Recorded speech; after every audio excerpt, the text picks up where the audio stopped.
Hello, my fabulous wonderful soul. I hope you're having a wonderful day. And if someone forgot to tell you, you are amazing. And just take the compliment. Don't be arguing with me. Now, May 25th is Towel Day. And I really wanted to do a kind of a DIY with you. Just for something you can do with your old towels or your old tea towels, even the nice ribbed stuff or the terry cloth stuff. So if they're not stained, but they're just old, they're tattered on the edges, and you want to refresh but not feel guilty about replacing towels that may have been with you since the 70s or the 80s, who knows? But as long as they're not stained, here is something you can do with them, or to save the parts that aren't stained, if you can get real rectangular shapes out of them. And I put some pictures up around me just to show you the 4 steps of the process. Now, here's what we do. Perhaps you're a new parent, or you know some new parents or soon to be new parents, and you're looking to do things in the most green and upcycled way possible for as long as you can while the children are babies. Then instead of buying brand new bibs from the store, we absolutely encourage you to look at how you can turn pieces of old towels or those hand towels or the tea towels from your kitchen into fantastic repurposed baby bibs. Find some good old towels or old dish towels. Avoid the microfiber because it doesn't work right. You want the terry cloth, you want the ribbed. You will need to cut a hole for the baby's head to go through. You can find an old plate that's about the right size to determine how big you want the circle to be.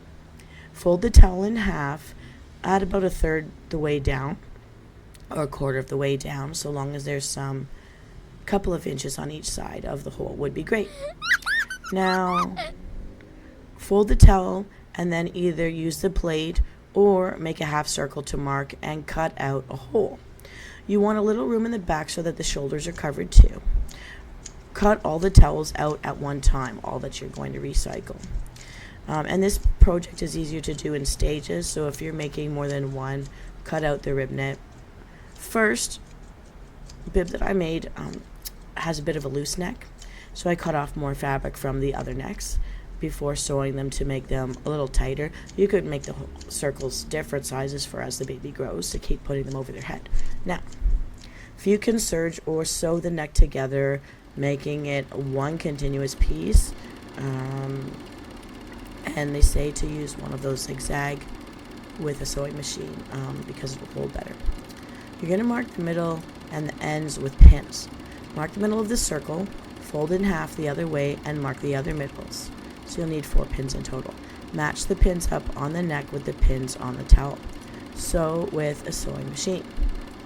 So, I guess what I'm trying to explain, but you can see in the pictures we've got this rectangle, we've cut a circle out of it that can fit over the baby's head.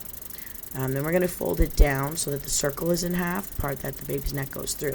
So one side will be longer to cover the belly, and the other side will be a little shorter, but it'll at least wrap around the shoulders of the baby from behind. Now, once you've got that neck hole, what you're doing is you're pinning a strip of cloth, a strip of fabric around that hole, starting at the center back, so that the seam goes to the back there instead of at the front, so it looks nicer. And you're going to pin it down. Now, you can sew by hand, of course, but a sewing machine will go faster. And so they're saying as you're serging or sewing that neckline down, so we see in the final picture here behind me, behind my sewing machine, it's got a different color, just so that you can see it. You don't have to, you can match it up, or you can make it different, whatever. Basically, you're just recycling the stuff that you have. Even if you have like, I like linen, if I've got scraps of linen to make that neck collar bit, because I find linen is more breathable, or cotton, but cotton doesn't hold up as nicely, or just more of the same towel, any piece. So it doesn't have to match, and but it's there so that you've got this like nice little standing collar for kind of like when you see those towel ponchos out there. Basically, you make a little towel poncho for a bib.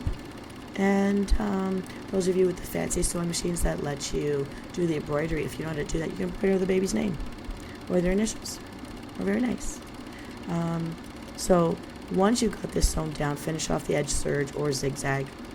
And it's important to finish off this edge because it will get a lot of use. You want it to stick. Now, here's a tip from me. Ever since I did ballet as a little girl, I was in toe shoes. And what I learned was to sew not with linen or acrylic or the silk threads, but to buy dental floss. You can actually get dental floss on these big spools, and they can be different colors, but they're stronger and they last longer because you're going to be putting this bib into the washing machine over and over again. And dental floss withstands water, so it will last a lot longer, hold stronger, and you can thread your sewing machine with the spool of dental floss to use. And this can withstand many washings much better than nylon thread. And this is just, the little tip I picked up on from my toe shoe ballet teacher. It's tougher stuff, so it's going to last longer. Well, I hope you like this idea. And of course, if you don't sew, just cut the holes. I mean, rough and tumble, right? It's ready to go. And I hope you have a fabulous day. Now, for me personally, since I'm not having babies right now, I would donate these. So if I don't know anybody that needs them, you can donate them to the Yellow Brick House, which takes in women and children. You could donate them to, if you know where the nuns live. I mean, when I lived in Europe, there were nuns everywhere. You could go up to one of the cloistered nuns areas and just give them the stuff, and they would know who in the neighborhood needed them and would get it out to the families. Donate it with a little bottle of baby oil and some baby powder. And a family would be happy to have them. And, you can never run out. You can never have too many, just like diapers. All right, everybody. Well, that's my 2 cents here for today. Goo goo gaga. Have a wonderful towel day. Have some fun out there, and I'll see you next time.